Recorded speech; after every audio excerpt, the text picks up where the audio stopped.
What's going on, everybody? Welcome back to my YouTube channel. I am super excited to have this guest on today. It was a very last minute thing. We planned it all today, but I think it's super important, and I think it's a conversation that a lot of you benefit from hearing. So without further ado, I would like to welcome on Gina. She's a political activist, a Peruvian political activist at that. She has a lot of thoughts and a lot of ideas and a lot of knowledge of what's happening within Peruvian politics and also how it relates to America. So without further ado, Gina, thank you so much for being on here.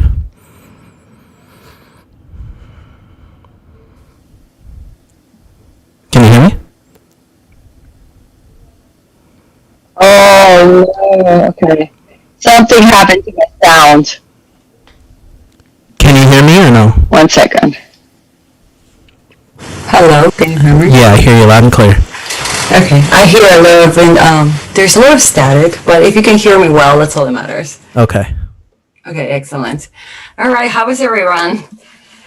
So, my name is Gina, and I got sucked into this by accident. I just wanted to make a quick announcement that I'm going to make in Spanish and in English. Please do. First of all, I want to call out on everyone that wants to speak up, that wants to share your story, because people around the world would like to hear from you. I felt that it was a need for me to connect internationally, even though I'm not in Peru. I feel that the people in Peru were getting silenced, and they were trying to not, the media is pretty much controlled there. So connecting the dots internationally has become very important in the last years. And then I'm going to say it in Spanish now. Quería hacer un llamado a todos los peruanos, latinoamericanos o hablantes de la lengua española que compartan lo que está pasando en su país a nivel mundial, que traten de cruzar la barrera del idioma, porque hay mucha gente, así como tú, como yo, que quiere saber qué más está pasando en el mundo. That's it. I love it. Thank you so much for I guess making that challenge to people, right? Because I think it's important, if you do know something, if you are involved somehow in these political I guess ideas, then you should have to speak out, because it is important for people to know what the truth is out here. So I want to unpack everything with you. I want to kind of start with you're here to talk about politics in Peru, right? That's what ultimately you're here to educate me on. If you could start just with the basics of how the government works over there. Like here we have the three branches of government. Presidents get 4 years. There's really only two parties, but there's more, but there's only two relevant ones, right? We've never had a president that's not either Republican or Democrat. How does it work in Peru? What's that infrastructure like? Okay. First of all, we don't have a House of Representatives. We only have a Congress. Okay. Our president gets elected for 5 years. And it used to be here, you would get 2 periods and then a new president will have to come aboard. You couldn't run anymore. However, in the year 2000, when we were under Fujimori, we had a dictatorship, so he changed it and he ran a third time. Luckily, we were able to throw him out of power, and that law changed. So now we cannot elect a president back to back. We have to wait 5 years at least. Oh, wow. Okay. And then the same person can run again. Yes, but only up to 2 times. Okay. Which I don't think is the best way to run efficient government, but okay. Things could change there. We've taken presidents out of power, and I'm very optimistic. Okay, so I'm just trying to follow along. So when you say you take presidents out of power, what does that mean? Is there like a revolution? Is there an overthrowing, or what does that look like?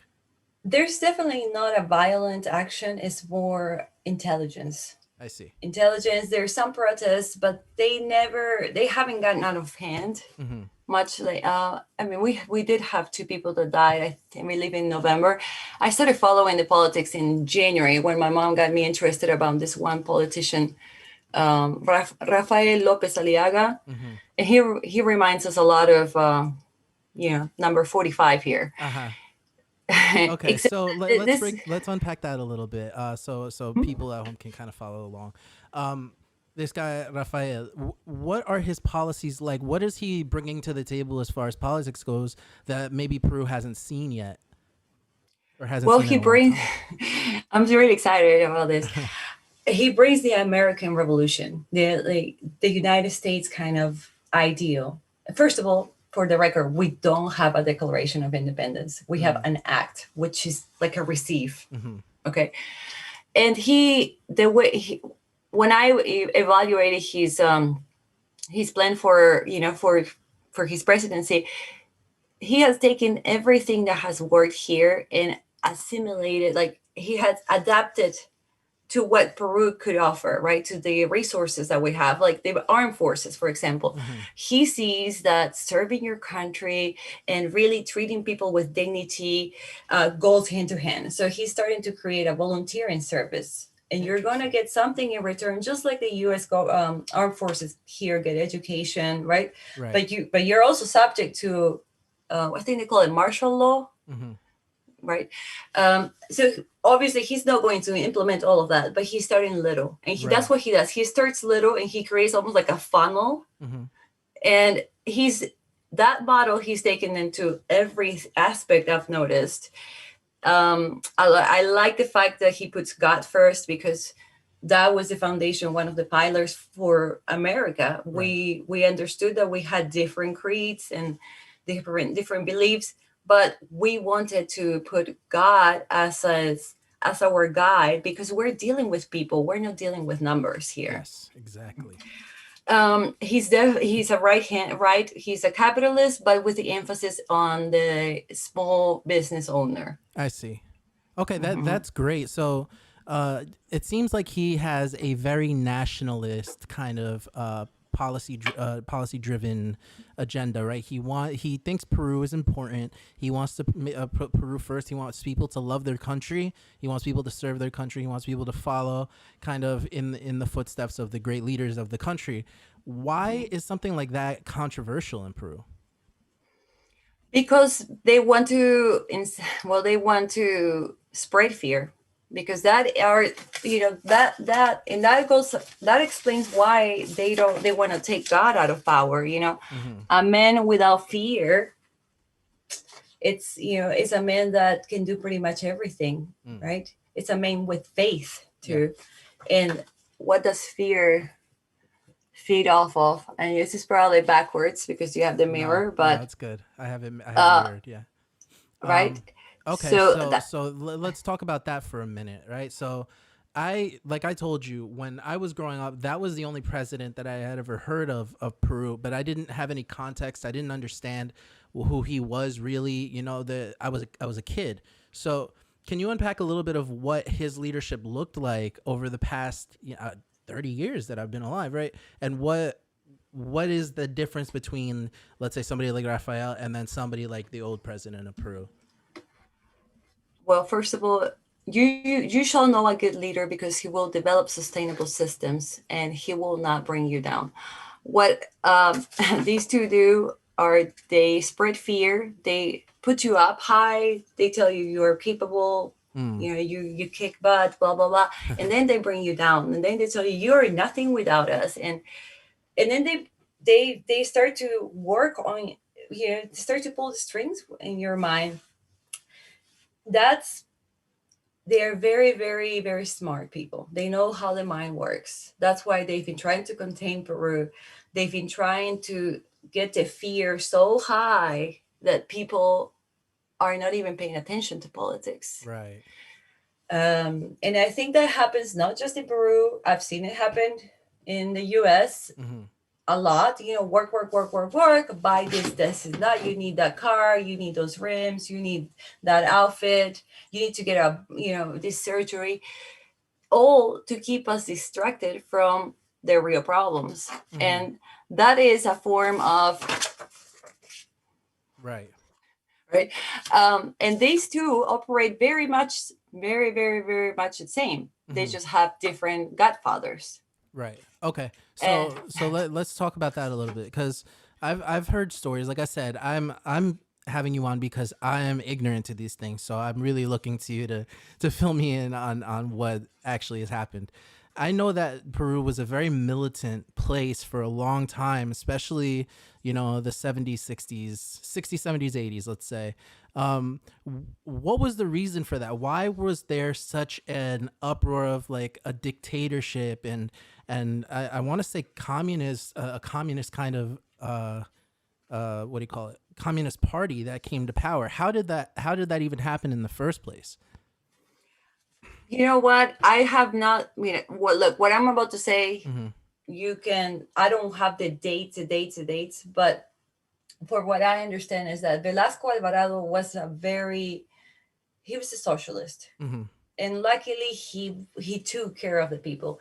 Those were the years where you had great education, when people would get jobs and they would train you for 3 months and you learn to do like that. My mom, all that she knows from psychology and kids, she learned it through one of those programs, right? Wow. Okay.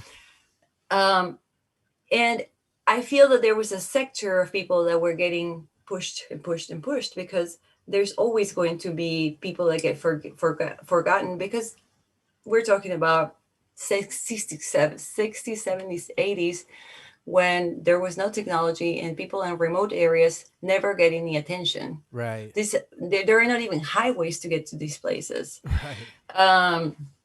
And I will have, someone was telling me the other day the story about Abimael Guzman, which was the leader of Shining Path, Sendero Luminoso. Mm-hmm. He was an intellectual, he was a teacher, and he was a Marxist. Oh wow. Yes. Okay. So he was teaching in one of the universities there, and somehow I cannot remember the story very well, but he was almost like cast out of society. Like, look, we don't want you here, and that was the worst thing they could have ever done, because Then he wanted this guy, revenge. yeah, this guy went around all the remote areas in Peru, Huh. indoctrinating everyone. They would take the kids and steal them, just take them away from their parents, Whoa. and start to make them into them. Right, and make Like they them would, into little Marxists, right? yes, And teach them about seizing the means of production and trying to make sure that the whole what's the word, the whole capitalist system or all the capitalist ideas are actually flawed, and they want to tear down the capitalist system. That's really interesting. What I'm seeing is like a common thread between what happened then and what's seemingly happening now in America is that it's all starting with the educational institutions, right? You have professors that are Marxists, and you have these intellectuals that maybe don't have any life skills, but they love to teach Marxism and they love to teach communism, and people start to buy into that ideology. And before you know it, you have a generation of people, a generation of children that were raised thinking that it's okay to be a Marxist and thinking that that's how you get to utopia. It's really interesting to see, because that has led to a crazy move in Peru to where you guys are now. I'm interested to know what's the situation like now. What do you think is happening? What do you think is the corruption? Let's dive into that a little bit. okay. So before we move on, I have to make a stop here, and this can be very, very important for American people. Okay. The way they funded everything was through trafficking of drugs. I mean, we produced, cocaine, Cocaine. Yeah. right? We can That say was probably cocaine the on main thing. YouTube because Okay, great, great, great. So that's funny how that's not censored. Okay. yeah. So they would use that, and actually, one of my cousins got kidnapped to step on coca leaves Wow. for months, and he was able to escape. Yeah, Wow. so they do that a lot over there, and these people in the jungle, they're still seeing this until today, and those are the people that become prey of a Marxist kind of ideologist, right? Right. What Fujimori did, it was a very, very clever move, right? And to be specific, it was ideated, it was created by Hernando de Soto, who was his economist, Hmm. and he used the drug lords against the terrorists. I Yes, see. So yes. okay, so you're saying Fujimori did this? Well, that was basically his strategy. Right. So he took the drug lords and he pinned them against terrorists and made them fight. Yes, Interesting. and they regulated the production. They allowed them to a certain extent. They would show news of them burning bushes and huge parcels of coca bushes, but it was Interesting. just to show, just for show. It was just right, right. It was optics. It was like let's pretend that we're doing this to keep the people safe, but really that's their main source of income is the coca plant.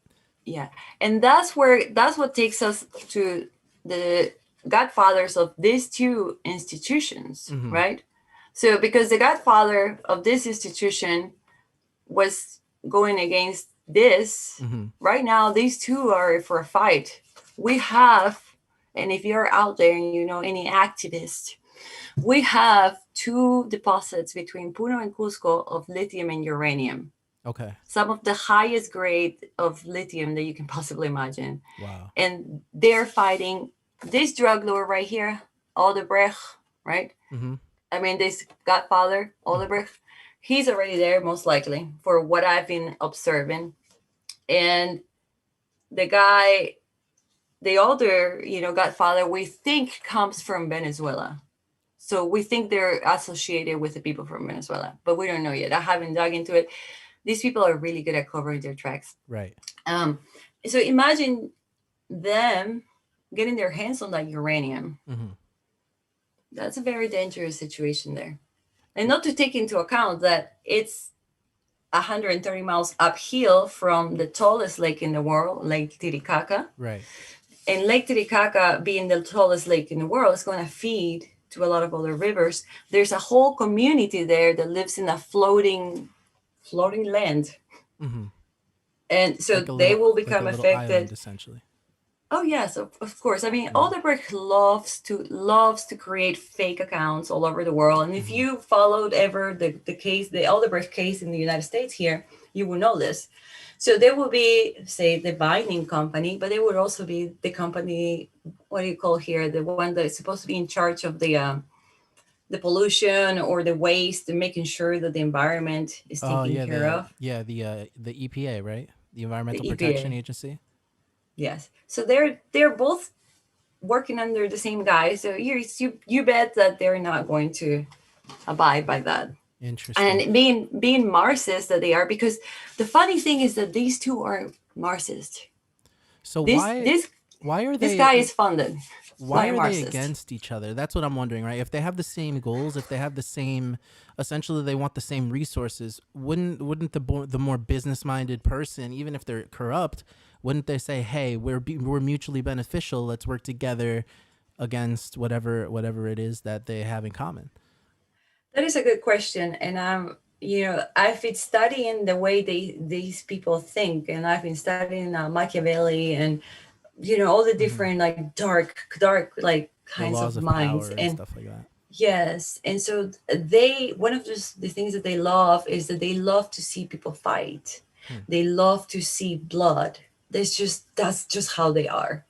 Is And there an I'm thinking is there an argument they're to be made for making money from war as well? Because one of the things that that has happened, it's well documented with World War I, World War II. The Rockefellers funded both sides of the war, and they made money off of both sides of it, and that's how they quickly became incredibly rich. So I could definitely see an argument where it's like they're pinning people against each other in order to make money from them.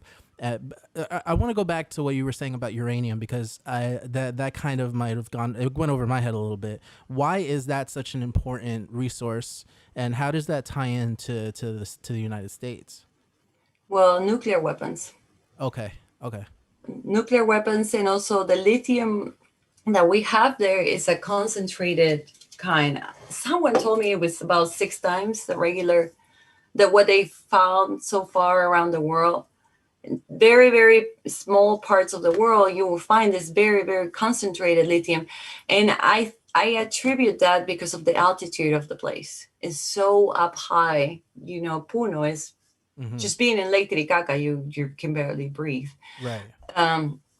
And well, lithium is what is used to create batteries, right? And batteries are going to be taken, they're going to be the next fuel, basically, right? Because if oil is not being used and everyone is switching to solar panels or Tesla cars, right? They're all going to need batteries. I see. So it's a And way of future proofing things. yes, and if you actually Google Hernando de Soto, Mm-hmm. you will see that this guy has a knack for UFOs. And Interesting. I haven't gotten all the way down that rabbit hole. I'm not going to waste my time on that yet. Right. There are more important things right now. We had an election. You know what? Right. Because this guy Oh, so has. he was responsible for, I guess you could say, rigging it, right? For cheating, essentially. Mhm. I volunteered to be in the voting event, Mm-hmm. and I shared the table with two guys that were just causing chaos. They could not agree on what we were going to do. And these are people that are 40 and 50 years old. Come on. Right. And I had not slept that well, or otherwise I would have caught it right away. But I realized that if I don't just grab something and take ownership of what I'm going to do, they are not going to get anything done. And they finally saw that I wasn't participating in their chaos. Right. And that's what they do. They create chaos, right? Then I later on found out that they were actually there to vote for Uh-huh. this person. Now, Montesinos, who was the right hand man of Fujimori, describes it in a very detailed way how the fraud happens. And they don't just have one way; they have 5, 6 different ways of going about it. And the funny thing is that Odebrecht is always behind it. Mm-hmm. Odebrecht is almost like he goes around first world countries with this campaign of electoral, Right. right? Interesting. To different countries, and kind of teaches And them how to do it.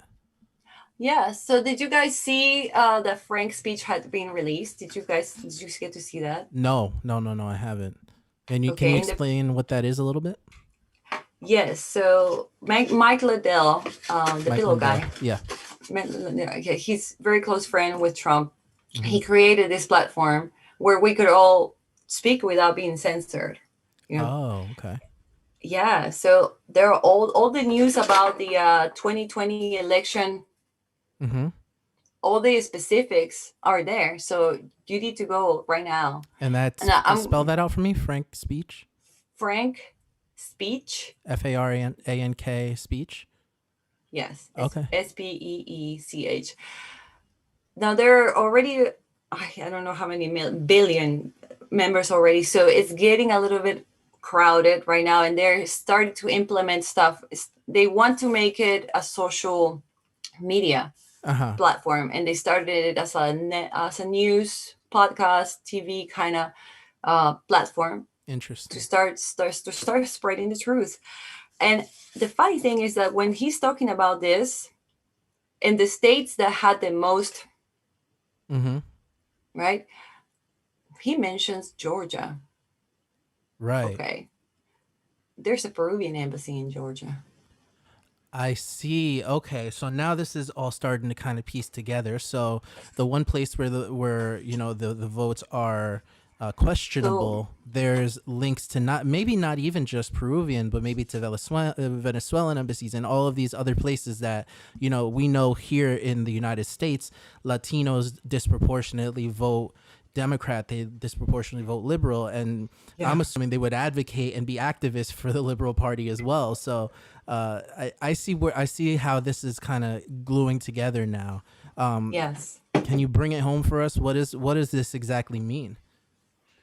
This means that we need to go and watch the whole report on this Mm-hmm. on Frank and start mapping out, because I haven't gotten, it's just hours and hours of reports, and I know that they're going to get down to which states had the most Uh-huh. being committed, Right. right? And based on that, I know that Texas was one of them. I remember that. Based on that, look and see where the Peruvian embassies are in the U.S. and that, like you said, maybe Venezuela. I don't think Venezuela has embassies here anymore, actually. Okay. And the reason why I say that is because I've seen it. I mean, I was working along with them during the elections, and Wow. even when they said that Castillo had gone to the second round, Mm-hmm. because this is the difference. Is like they all go together. Uh-huh. They don't have Republican and Democrat party, right? So they all go together, and usually the two on top go to the second round, right? To Okay. the so Castillo comes out, and the consul laughed. Almost like he chuckled, and I was just like, okay. He, his expression sort of told me like they couldn't have picked a more credible candidate, because he was at the bottom of the polls Wow. during the whole campaign. Okay, so just to break it down a little bit, because I'm curious, when there's no political parties in Peru, there's no way to kind of describe somebody's political leanings. There's not names for them, or is it just like there's a lot of them? We have the left, the right, the centrist, and the libertarians. Oh wow. Um, So yes, left, right, center, libertarian. Do you have like, well, left? I'm assuming would be more socialist, maybe more communist. socialist, communist. Yeah, the Yeah. left there is the communist left. I would say they go all the way. They infiltrate. We had so many people infiltrating our groups, creating groups under our party's name and making themselves look like they were our party's name, Oh, I starting see. like protest marches, like the protest that we had last Saturday. It was all organized by the Red Party. I mean, so see, even the communists use the red color, and I feel like that's even done on purpose too. Right, to try and Um, deceive people and trick people into thinking, hey, these are like, right wing people or something like that. yes, Wow. Okay. So yeah. So this goes deep. I they're I'm very smart, fascinated but we're by. smarter. I'm fascinated by the work that you're doing, and I gotta ask, what are some of the questions you're asking yourself now? What's kind of like on the horizon for you, where you're like, I need to get to the bottom of these things. What are your suspicions? I want to know what's going on, as much as you can tell me. Well, my suspicions is that tonight at 10 p.m. Yeah, Eastern time, Rafael is going to be showing how this was committed, Oh because wow. it's new and it's so funny, right? It happened right like following what when Trump Yeah. revealed this, right? Right. Um, and he's very much like Trump, and that's what I'm really curious to see what's going to happen here. Hmm. What's going to happen here is going to dictate a lot what's going to happen there, Right. because they were afraid. Oh my gosh, if this guy Rafael becomes elected, he's like a second Trump. He's a titan, and we can't have the titan in the south, Mm-hmm. join the titan in the north. Right. So you're So saying this guy Raphael is gonna essentially come in and ruin all the plans that Fujimori has and all of these other people have, and he's he's against Odeberg. right. Okay, so what? Tell me a little bit about him. What's his like political history? Has he been involved in politics, or is he kind of like Donald Trump, where he came out of nowhere? He was maybe like a private business owner or something like that, and he stepped into politics. Well, he started off as a yes by himself. His first business was he would if you paid $1 for a pound of sugar, Uh right? huh. A pound of powdered sugar will be 4, right? Right. So he went ahead and bought him a little machine, because he's like, that's 75%. That's how he started. He was very good at finding opportunities. So he's a And business guy.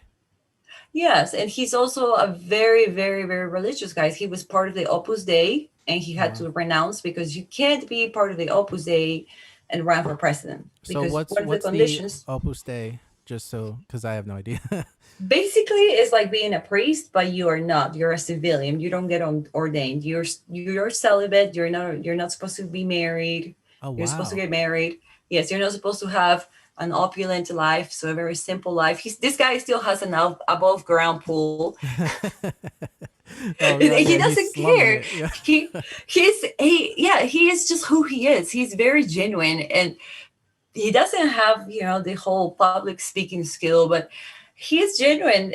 And people that are genuine are able to identify that. Right. People who are not just, just point out how bad he talks. And but he's a professor at the National University of Engineering, and Oh he teaches wow. economy there.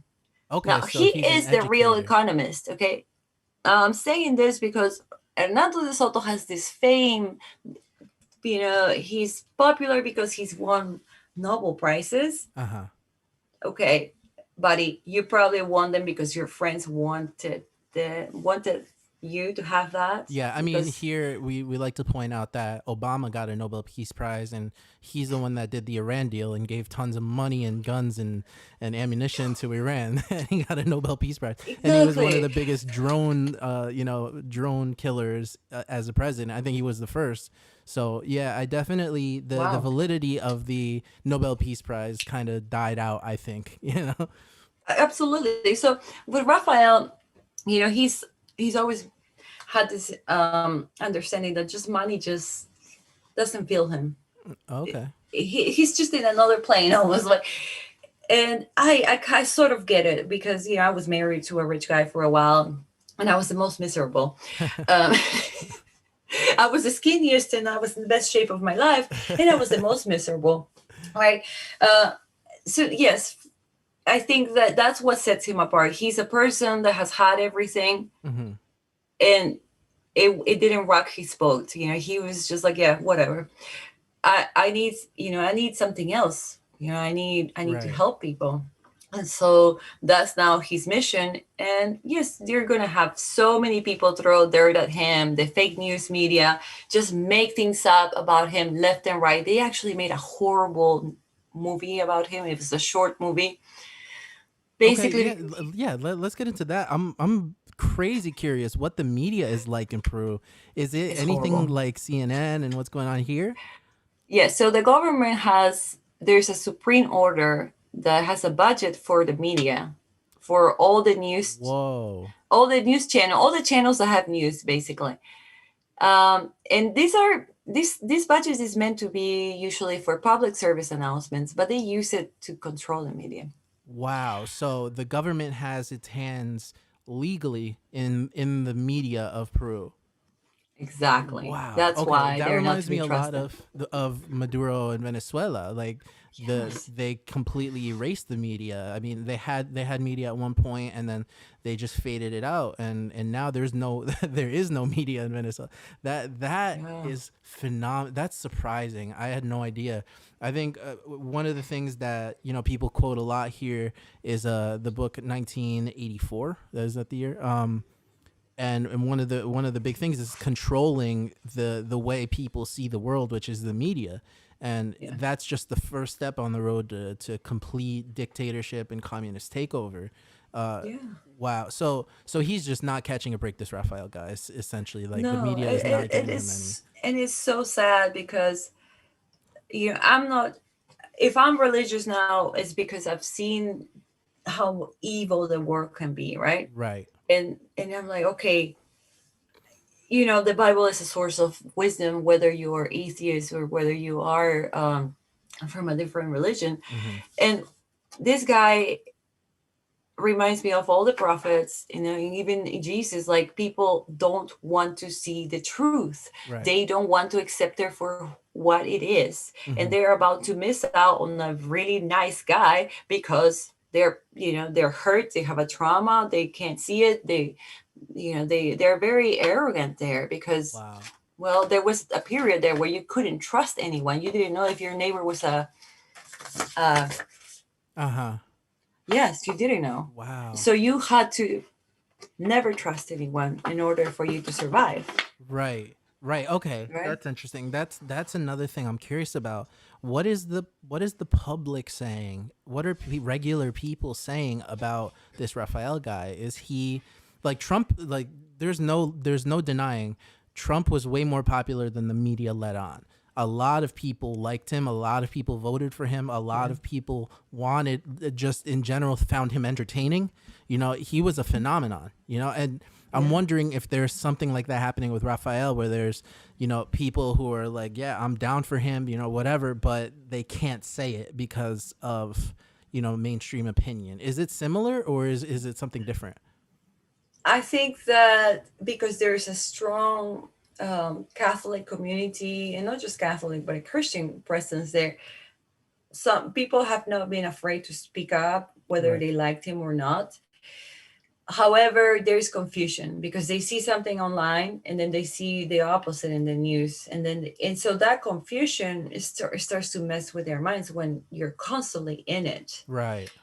right? So that's one thing, and he can be a little bit abrasive, just like Trump, which is, I mean, if you see what this guy have seen, or if you know what Trump knows, Right. right, you would be angry. Yeah, You yeah, would that's what I tell be. people all the time. Is like, you get mad at him for clapping back. Imagine if the entire world was out to get you. I mean, literally, like, it wasn't your imagination, but everybody wanted to take you down. Of course, you would be yelling back at reporters. Of course, you would be, like, messing with people. That's just human nature. So, okay, so that makes sense. This guy is essentially he's outside of the establishment, is what we say here.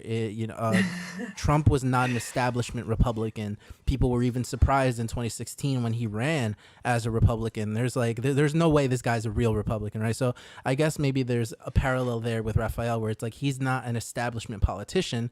He's this really religious guy who Well, has business. He's been go in ahead. politics.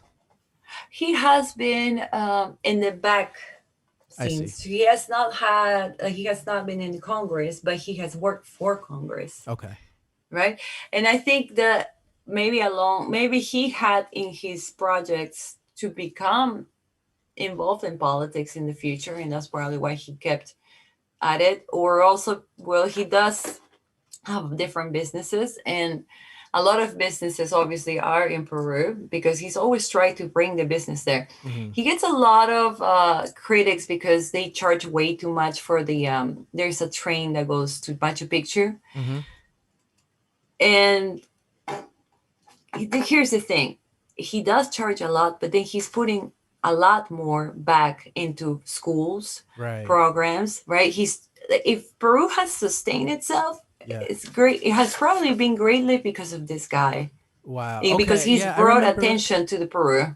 I remember seeing about the train in Machu Picchu. I don't remember if it was like a vlog, like a YouTuber thing, but there essentially is a train for locals and then a train for tourists, right? Is that how it works? Yes, yeah. And The then train for locals is always booked. I see. And then you have to take the Yes, expensive tourist train. Is that yes, how it works? exactly. I see. Yes.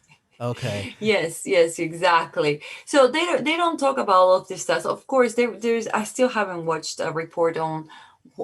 There's a report that talks about all the donations, all the things that he's done throughout his years in Peru. Hmm. And he's mainly been around the world. Yes, Peru is his home base, but he's tried to, like you and I, connect with people throughout the world and bring attention to his country, Right. because he knew, you've been to Peru. Peru has a lot to offer. It has a Absolutely. lot of great people, very, very diligent, very committed, but they're suppressed Yeah. and they have a lot of fear Yeah. and they don't believe in themselves. Right. So now this guy comes along and he's empowering and he's inspiring and he's for the good. What? Oh my gosh, no, you're going against the principles that these guys want to keep. Fear. Right. You're right. Okay. So he wants to bring a different perspective to Peru, and other people just want to keep business as usual, and they want to keep being corrupt. They want to keep doing whatever it is that they want with the government. I see. All right. So what's the counter argument? I'm curious about that. For people who are, I'm assuming that you're kind of controversial in Peru, right? I'm Yeah, assuming. they already don't like me, which is Yeah, fine. I'm I'm assuming good. I'm so. glad. So what is the mainstream argument then, for, let's say, Fujimori and people like that? What do people find good about him, supposedly? He got rid of terrorism. I Crickets. see. I see. Okay. Yes. It's sparking little bits of conversations that I've had with family in the past, right? Like, the idea that he came in as a military hero to stop terrorism in Peru, and he pretty much cleared Peru of these terrorists. But in exchange for that, it became a militant country, and now you have all of the safety but no freedom. Exactly. We don't even have safety. We Hmm. have a lot of crime there. Interesting. We have a lot of Venezuelans that have migrated there. Probably about 3 million. Right. 1 million are in the books, Wow.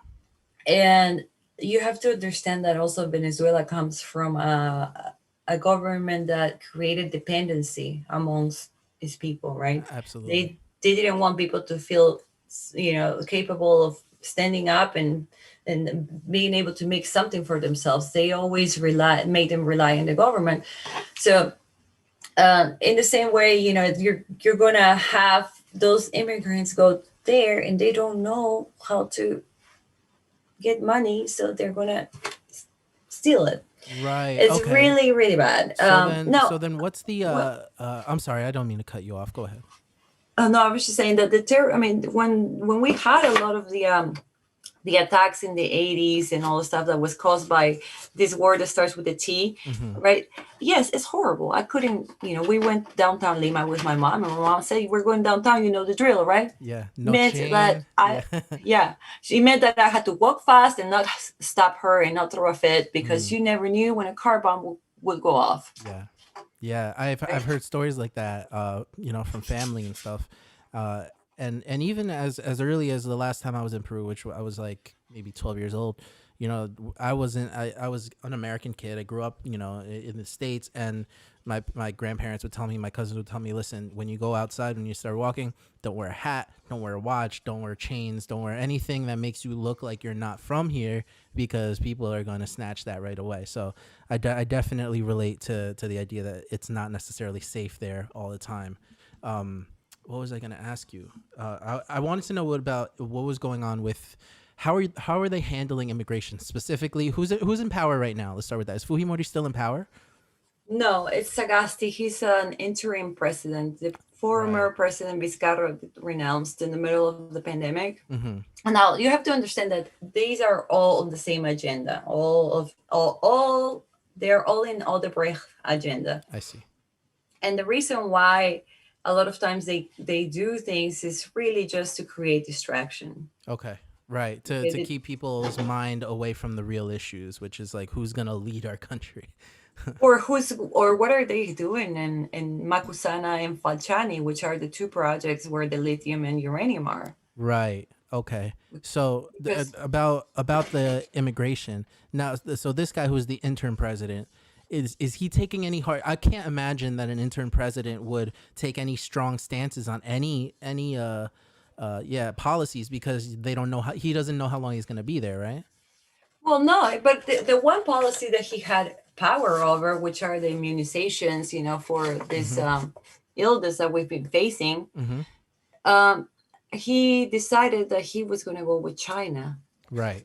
because of Whoa. ideology issues, because he couldn't get it from the United States. Okay, there was a guy, Manolo Fernandez, with FARVET, FARVET.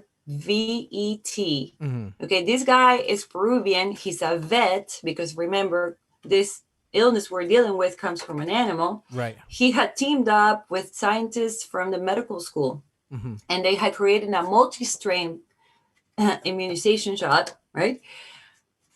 And he said, "Look, I have this formula and it can be very cheap for us, almost at no cost. I have the problem solved." And they said, "Shut up.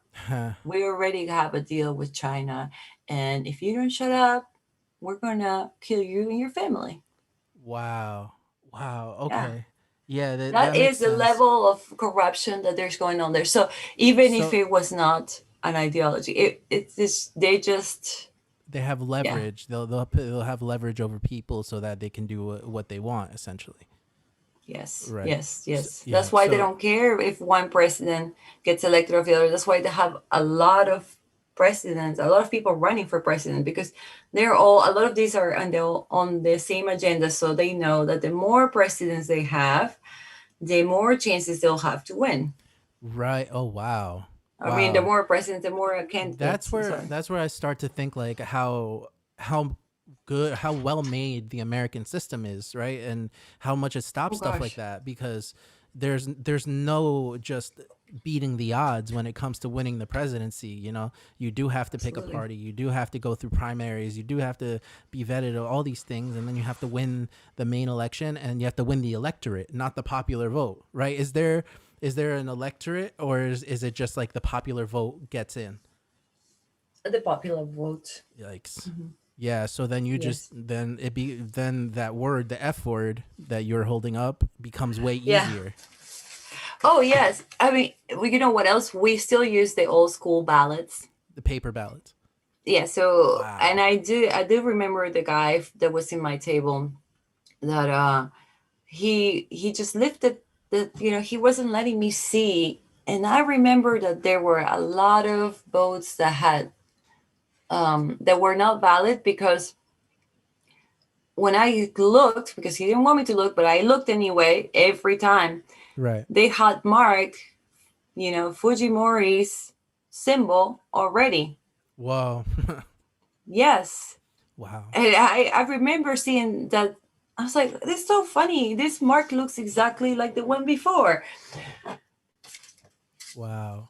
That all Yes. right. So, That makes things crazy. I honestly didn't know that things were this similar, you know, and it's funny because it's almost like the things that the left here in the States are arguing for that they want are the things that seem to be happening in Peru and are not working and that are oh, actually yeah. causing trouble. And so it's funny when you talk about, when we talk about the electoral college and we talk about, the popular vote and how people here on the left in America want to abolish the electoral college. They don't want it. They think it's useless. And then you look at a country like Peru and you see that all they're doing is just stacking up the people that they want to be in power and then just taking a whole bunch of ballots and doing whatever it is that they want with them. And then all of a sudden they have power. Of course, it's going to be, it's going to be corrupt because it's right there. They're pretty much handing you power on a silver platter. I had a question going back just a little bit to when you were talking about Venezuelan immigrants. What is the approach that Rafael is offering for immigration, but then also what is the approach that's being taken right now for immigration? Are you guys trying to halt immigration, especially now that the C word, the illness that we're dealing with, is a thing? Mhm. What's that looking like? Well, um, initially there was a lot of xenophobia, Mm-hmm. and yeah, there were they signed a contract called the Pact of San Jose, which basically allowed immigrant people from different parts of the world, definitely all of South America, to migrate within each other without needing a tourist visa or without applying for a tourist visa first. Whoa. Um, what he wants to do is he's like, if you commit a crime, Mm-hmm. you're out. Like Okay. that's And no that's Rafael, questions right? asked.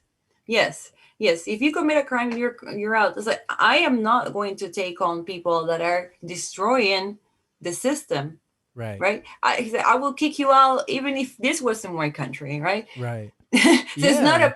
it's not about being territorial, but it's really about, like, I don't want that kind of people here. Right. And for the and he has not spoken against any of the immigrants that are there trying to do good, and I would never either, because I see the value that immigrants can add Absolutely. if they all can agree that, hey, we're here and we're going to respect this house. Right. Yeah, it's funny because one of the things that the left critiques conservatives about here in America is this idea that we want people to assimilate to our culture if they're going to live here, right? If you want to come and live in America, act American, right?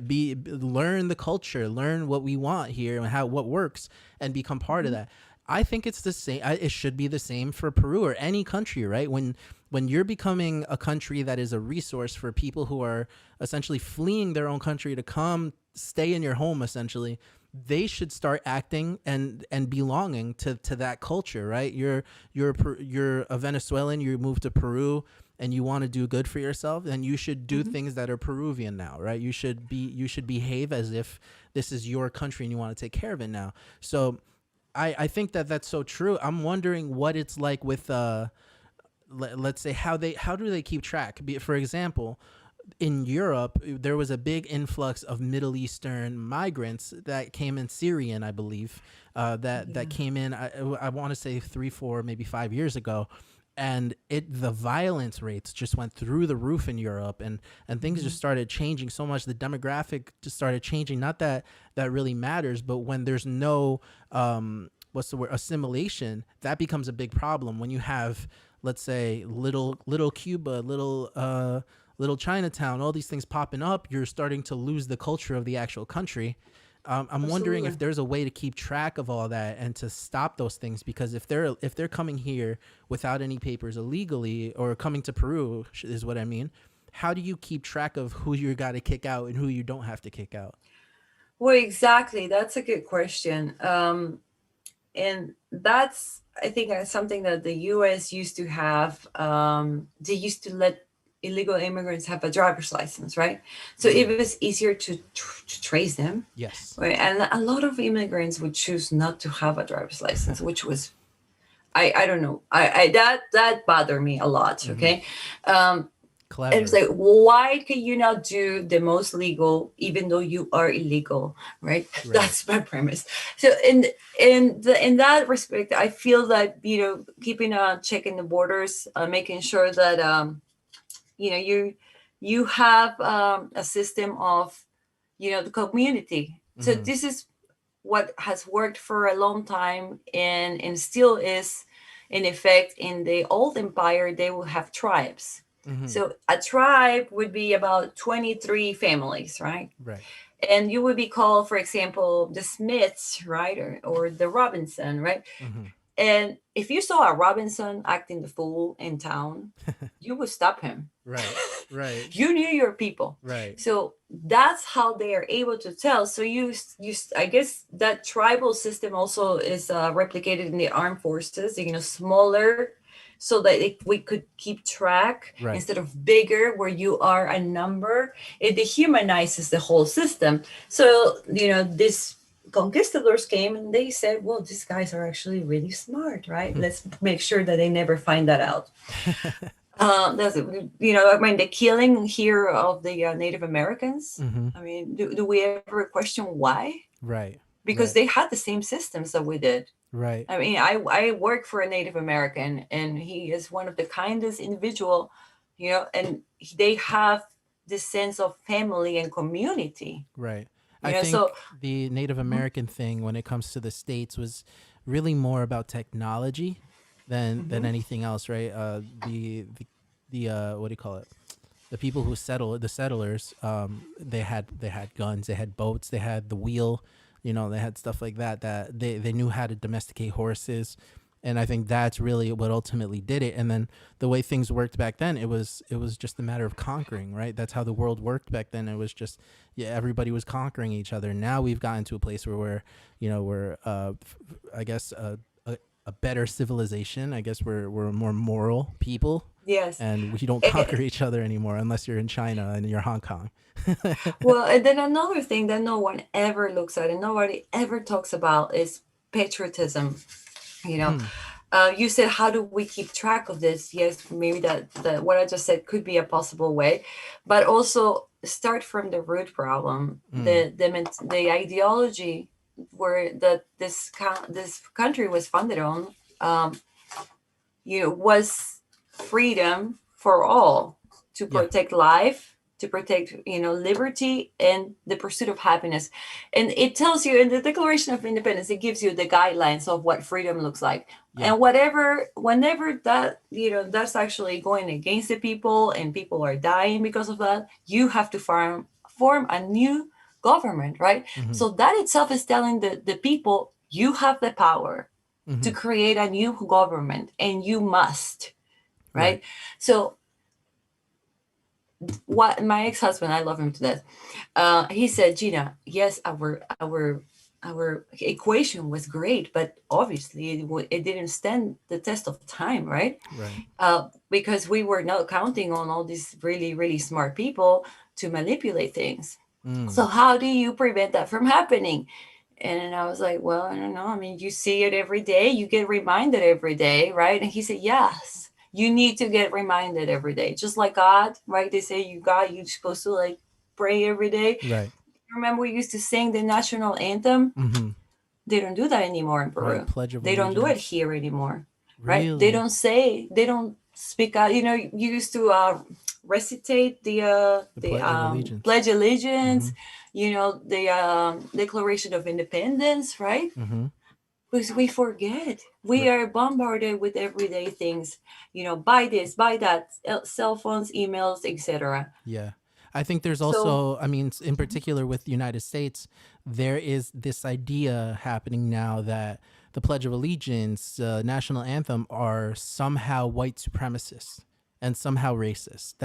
no, Those are the ideas that are happening at the educational level, let alone in the professional world. That's what people are getting taught. wow, I have friends who have little cousins or little niece or nephews in sixth, seventh grade, and I was just at his house once, and I asked the little girls. I was like, "Oh, so what are you learning in school?" "Oh, we're learning about how Christopher Columbus was a racist and a murderer."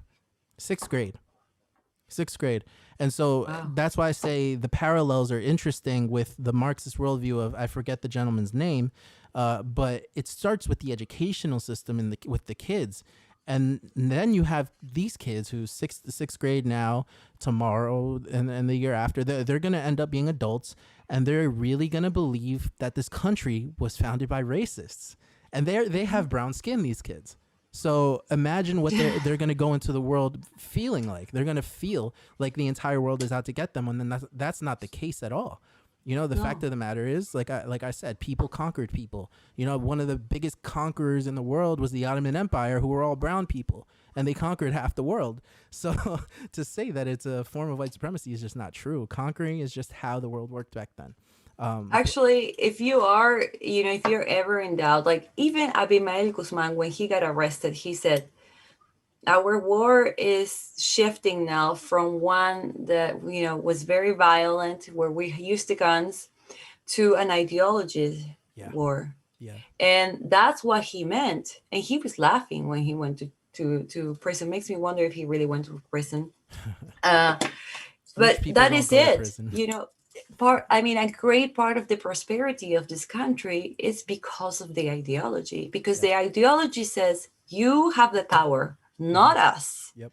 And in South America, or the leftists, they are like, no, we'll take care of you, you don't worry, you just get dummified, so Yeah. you never rebel, right? Yeah, I I mean, feel what like do that's a they do? common thing in a lot of countries that don't have freedom of speech. They don't have a Declaration of Independence. One of the best examples is just the founding father himself, George Washington. It would have been very easy for him to say, "Hey, you know what? The presidency should last forever." It would have been very easy for him to say that, but instead he gave up power. He let himself get out of power, and that is an American value that seems to have worked up until now, where people want to pack the Supreme Court with a specific ideology, and they want to do all these crazy things. And it's funny because we're seeing the results of them in places like Peru and Venezuela and Cuba, and South Africa, like you said. We're seeing what our future looks like, and nobody is paying attention to that. Somehow in America, they have taken Cuba and made it like this paradise where really people are dying on the streets from starvation. You have to pay hundreds of dollars to get your groceries, but you only get paid $1 for the week or something like that to work. Same thing with Venezuela. So it's interesting to me that people are so willing to accept these far left ideas just because they kind of sound pretty on the surface, and they're not willing to look at places that are actually implementing them and saying, hey, maybe we shouldn't do this. Maybe there is some good in the traditionalism of America. So Exactly. I want to kind of give you the floor. I want you to kind of bring up the topics that you're passionate to talk about, because I know there is a lot you wanted to get off your chest, and we're gonna keep going until you feel like you've said what you need to say. So let me know, what am I missing? Okay. Well, first of all, those who are the most innocent in this world are really what they're after. Mm, Not only because of the products that they may produce, but also because that's how you perpetuate more like them. right. That's how you perpetuate crime. That's how you make the Marxist idea come true. Get Hmm. rid of 80% of people in the world, right? Yeah. So why is this happening only in third world countries that happen to be all over Central and South America? Hmm. Right? Why do American people get sidetracked so much by the media? Why do they get bombarded by um, everything, things that you should have, etc.? Why? I feel because in my experience in the 20 years that I've seen here, it's being nothing but great people. People that care, people that when you tell them what's going on in other countries, they want to do something about it, Yeah. right? And that is exactly why I think that they said, look, we know Americans, they're very, very caring and they have the power and they know it. If they know what's going on, what's really going on down there, in our, because we're all America in the end, Mm. South and North and Central America, right? So they are going to want to do something about it. And we don't want that I because this has see. been going on for a long time. We need to think about early in 1970. Mm. Hernando de Soto, I'll give you the exact date. He was the first person to create a nonprofit organization in Peru. And whoever knows him is probably hating me for this, but I will have to look into this. And it's been probably ever since the 80s that they've been knowing what's been going on. I know two friends from Africa, one Hmm. from the East, one from the West, that pretty much they both told me that they've seen some messed up stuff going on down there. Hmm. That they don't know who they are, but there's some white people there committing some of the worst crimes against humanity. Wow. And I know that that's not them making them up. I know that two people cannot make up the same thing. Right. And now somebody added me to a Christian group, and the little girl came to me because I guess she saw me being very outspoken. And she was telling me they're trying to push this abortion thing here. Yeah. I don't understand why. I'm kind of confused. There's some people here that are not from around here, and she doesn't know. I mean, she's only 18 years old. Ugh. So this is going on in Haiti, right? In This is Haiti. going on in Africa. This is Wow. going on all over South and Central America. This If little we girl is ever, from where? Haiti. Oh, wow. So, if we ever all find out, we are not going to stand for this. I Yeah. mean, Jesus, I mean, even men feel like they have to do something about it, right? Yeah. What would happen if the whole world starts to connect the dots? Right.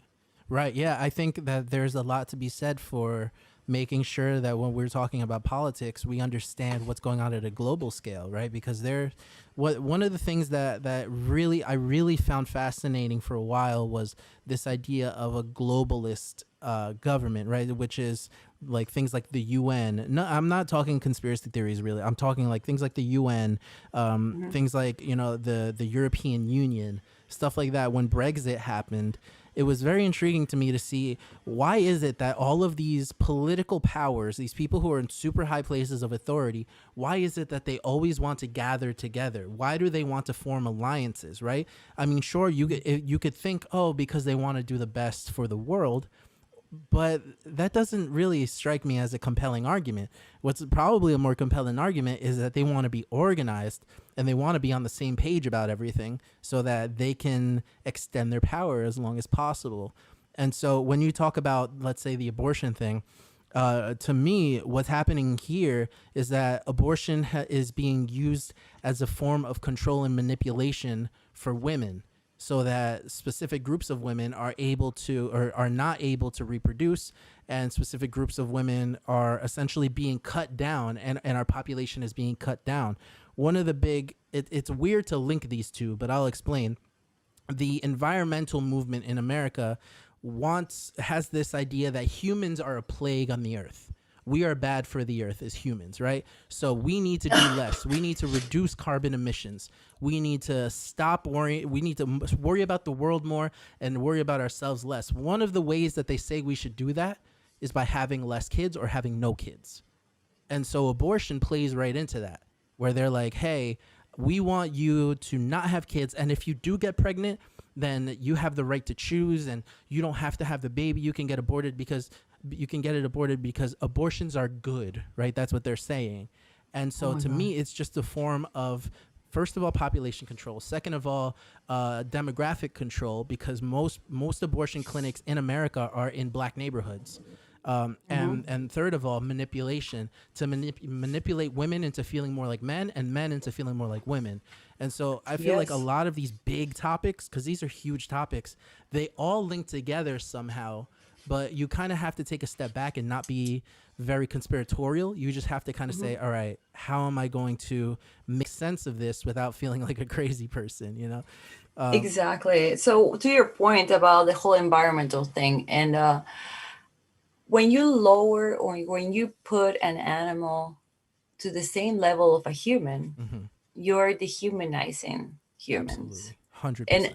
And I come from a place where dogs are on the streets, and I mean, we're humans, right? Like, humans come first, right? Yeah. And to me, seeing too much exaggeration about the animals, I was like, all right, yes, I am all for the animals. I like them. I want to defend the sea is getting so polluted, but Right. it's really doesn't come before humans. There are a lot of other humans out there that can use education, right? That can use opportunities. Why are we not investing in that? Another thing is that the whole terminating the pregnancy, or it's not terminating, it's what it is, Killing the baby. killing the baby. Yeah. You are also making a woman do what goes against her nature. We are first in line when it comes to protecting life. Mama bear would find strength from wherever, from I don't know where, to protect her cubs. Right? So when you start to dehumanize people, when you start to take away their essence, like the woman that protects the life, the giver and protector of life, right? Like, you make them lose what makes them feel confident in themselves, right? That's why they don't want them to feel confident about being proud for having the skin color that they have. Yes, I'm black, or I'm indigenous, and I have a big nose, and so what, right? I gotta love all of my parts. Now we're talking about women in Africa, right? What we all know, that the first form of the first race was the African, the black race, right? So these are like the very, very, very, like, the very first race on earth, and that is exactly why they go around and they start to mess around with humans. They start to do immunization trials, and they even found a sector of people that were immune to AIDS. Wow. Interesting. Yeah, because their gene pool is, like, I guess you're right, I don't know much about genealogy, but I would assume it has to do with that they have the ability to adapt. Right. So we know some of the strongest women in our society are the African American women. I mean, you see how when they get mad, when you touch your children, oh my gosh. Right. Absolutely. So why, so does this not connect to the point to why do they want to target African American population? That's an interesting point. Yeah, I can see where you're coming from. I'm not sure where the origins are. It's an interesting I guess thesis that it's because they're the original humans, right? They're the first group of humans. I would have to look into that. I'm definitely interested in that idea. There's a documentary about, I cannot remember to save my life for it, but they trace it back, and the youngest race is in South America. Wow. Yeah. I'll definitely check that out. Yes. If if you want, I'm willing to have you back on the channel whenever you'd I would like. love to. So the more information you find out, the more things you come across in your work. I'd love for you to keep us updated. I really want to just thank you for educating me on what's happening in Peru, how Peru works. It's a part of myself that I haven't dived into. I don't know much about Peruvian politics, so excuse me if I've made any mistakes in that area. Oh no, you're fine. You did really well. Cool. So I want to give you the floor to kind of give the message of whatever your work is, but I also want you to tell people where they can find you, how they can reach you, how they can support you. Give them that whole speech, plug whatever you want, and I just want to kind of tie this up, end this off with that. Okay, so yes, my name is Gina. I'm creating a group. The big vision that we have, and I have a team with me that I'm happy to call brother. Um, we would like to have an international collaboration of people to inform, um, sort of like the Veritas project, Yes, Project uh, Veritas. but collaborating just like you and I, getting together and talking. Because as I was telling you before we started this show, is that storytelling has amazing power Yeah. to restore all of this collective trauma, right? These Mm-hmm. are the first ways of communication we used to have. We need to always go back and look what do the primate humans used to, like the very first humans used to do, Yeah. right?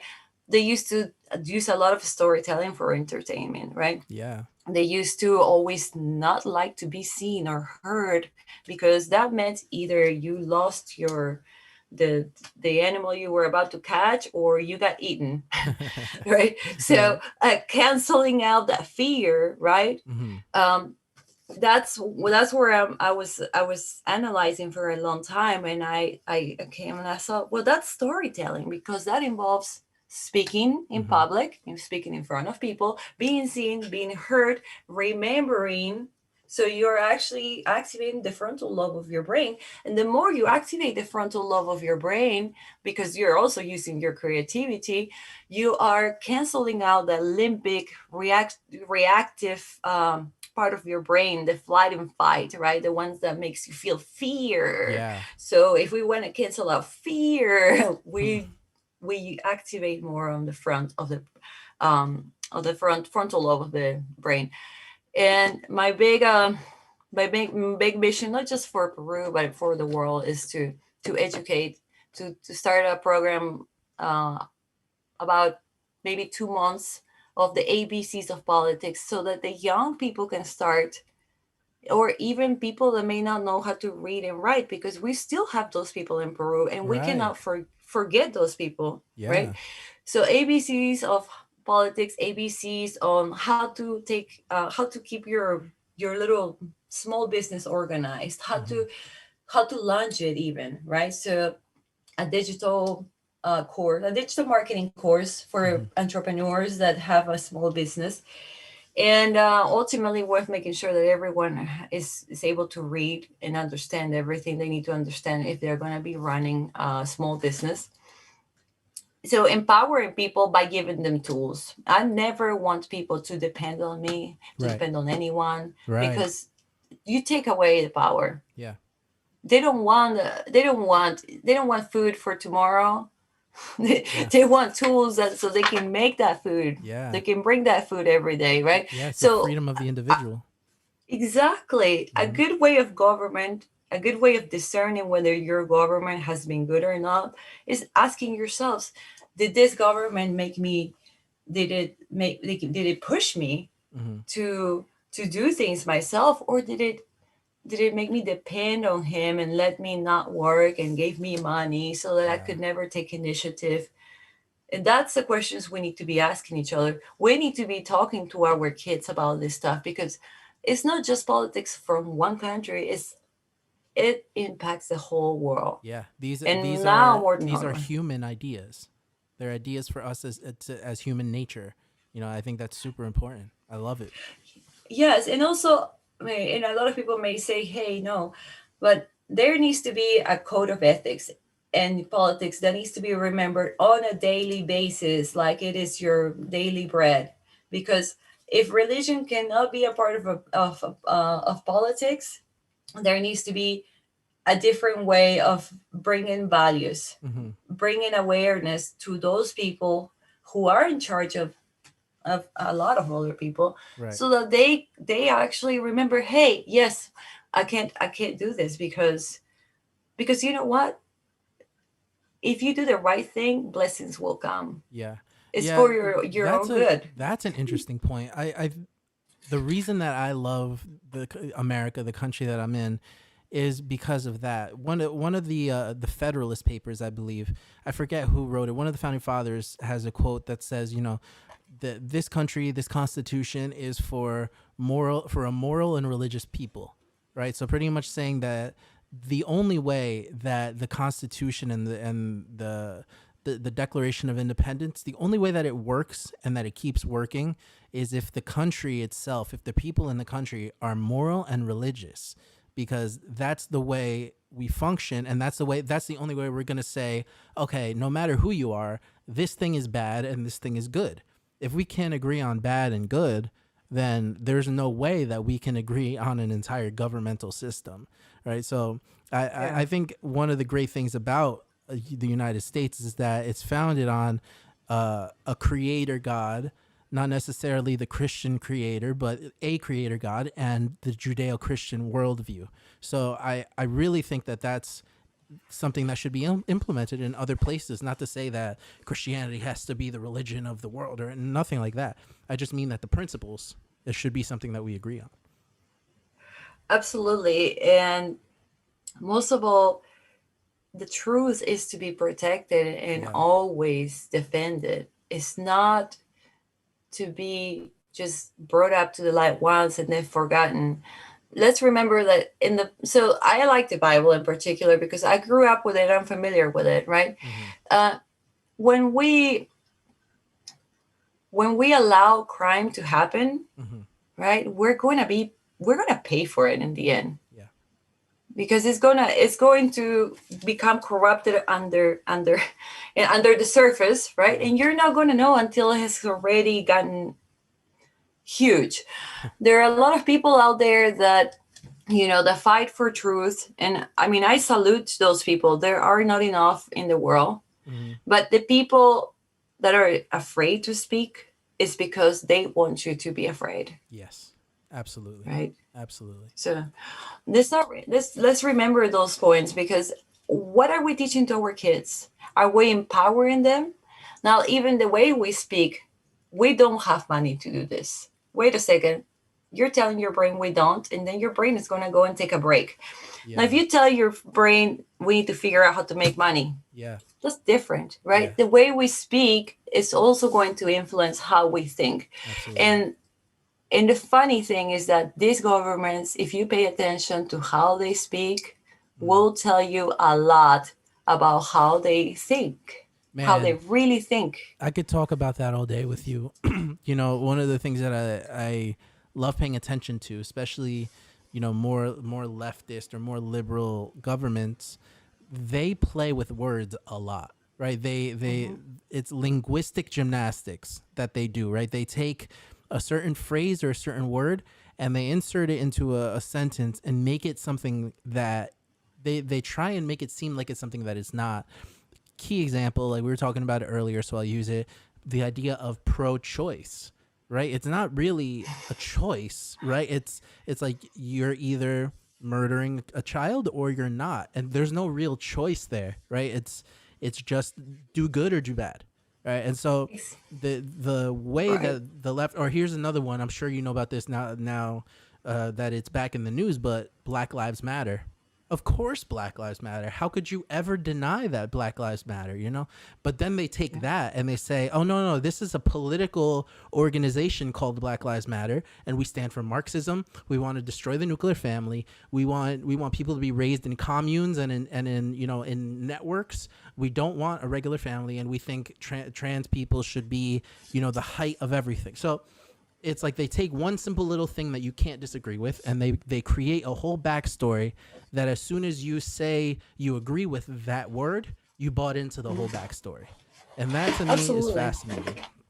Well, yes, to your point, you have to know whether you're, and that's, I don't want people that are lukewarm. And I love Trump for this, because at first I didn't like the way he spoke, but then I understood that was necessary to know who are hot, Yeah. who are for him.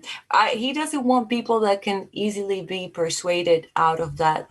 Yeah. So to stand in your truth, you need to be able to know the truth, right? And how do we know the truth? And this is so messed up over there.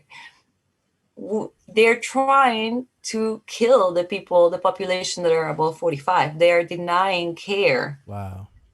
right? Why? Because the older folks, they've seen the history, Yeah. They want to right? destroy They the wisdom of the elders. Exactly. And Yeah. that's what I'm trying to fight. So I told my mom, you're going to have to help me on this. You are going to get together with the older folks, Hmm. and you're going to just start observing us, Right. observing, getting updated on some things. And you're going to see that these folks are going to be like, oh, wow, we're useful in society now.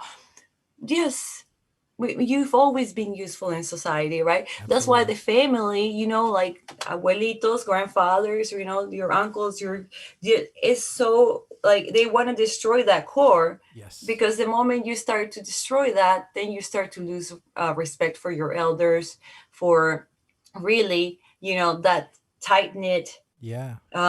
society. And about the Black Lives Matter, I mean, yes, there was probably some of that going on, but not from the American people, but rather from the authorities, right? Because the Right. same thing happened in Peru. We were slaves for a long time, hundreds of years, right? Hmm.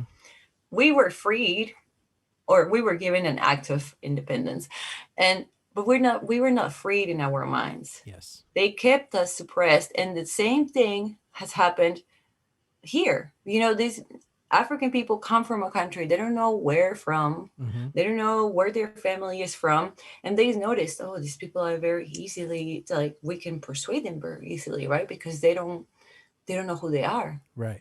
When Right. you don't know who you are, you'll be easily persuaded. So 100%. they've started to notice that, oh, okay, that's how you mess up a society. So they've replicated that along South America. I mean, these people have been all in Europe all together. So you need to think that they share strategies, Yeah. right? Spain, England, they're very, very close in proximity. So we really need to start thinking. Uh, yes, the African community has benefited from, like, the some of the organizations that would mentor kids, right? Uh-huh. Because there was not a father a lot of times, and they needed someone to give them moral values. I applaud that, Yeah. because I'm seeing more and more successful African Americans in my community, and I Hmm. love seeing that, Absolutely. right?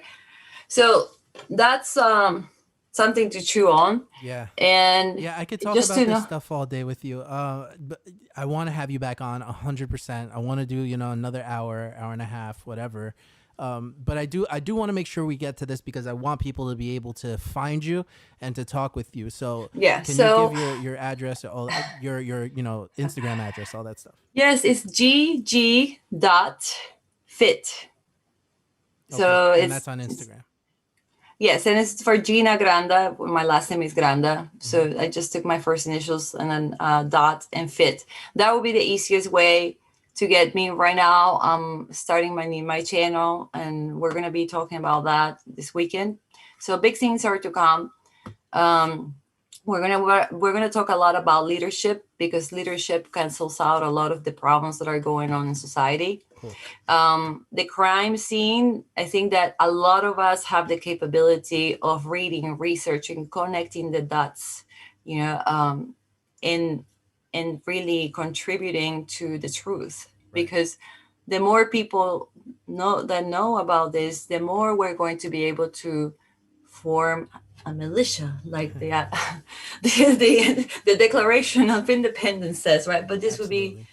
a worldwide sort of militia, right? Because if we don't come together, I don't think that we have a chance to fight off these things, because they have organized themselves, you know, they call it globalization, right? Right. I hate that they've stolen that word, but they've organized themselves. They've come together and they've become really powerful. So we need to start thinking about adopting some of the strategies that have worked for them, but I'll definitely outsmart them in a lot of ways. Strategizing, and that's all it is. Like I keep telling my friends, like, look, you go around and you're gonna go and protest when you could be reading, creating Yeah. content, sending Mm-hmm. it online, educating people. Your voice can be heard in a different way. 100%. I think that's a beautiful note to end on. I want to thank you for taking the time out to talk with me and educate Thank me. you. And I like I keep saying, I'm very open to having you back on. And I would love to come back. I'm a huge fan. Any way you need me to support, I got your back. So just let me know. Oh, Um, thank you very much, and thanks everyone for listening. Thank you for any kind of help that you're willing to give. Just come up to me and say, "Hey, I can help out with that." I'm very very open, and I'm a very very clumsy person too. Sometimes I don't know how to address people, so don't feel afraid to feel clumsy. I just the intention is what counts, and just know that I have to watch my back, so it's going to take some time for me to like give you full on trust, but that's eventually what I want. Absolutely. Awesome. Thank you so much. Thank you. Stick around. I'm going to stop recording. Thanks.